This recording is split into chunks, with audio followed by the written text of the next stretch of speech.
Hi everyone, and welcome to week 5. This week we're going to continue learning about children's language acquisition, and we'll look at the stages of language acquisition. And we'll also see that kids are really tuned into the sounds of language as well as the prosody of language. And what I mean by prosody is changes in intonation or pitch, changes in stress, and also the rhythm of language. We'll also look at what happens when children never learn a first language.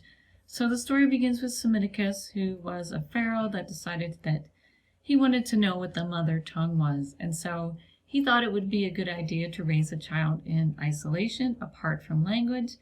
And the idea was that whatever language the child spontaneously started speaking would be the mother tongue.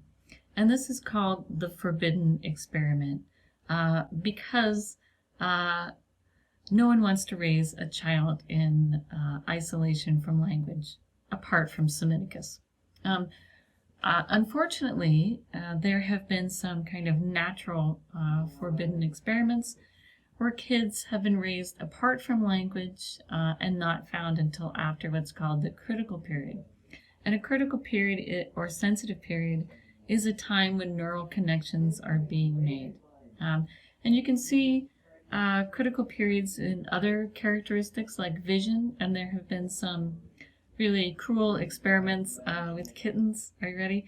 Where they sewed their eyelids shut during the critical period for vision and then took out the sutures afterwards, and sure enough, the kittens were never able to acquire sight.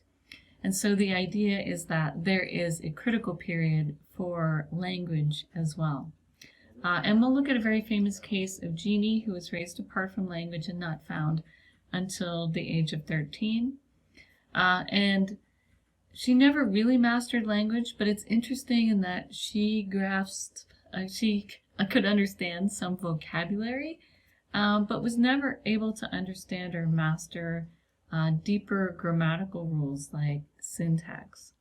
And so this goes back to the Elman video where there may not be just one module for language, that multiple components in the brain are required to produce language.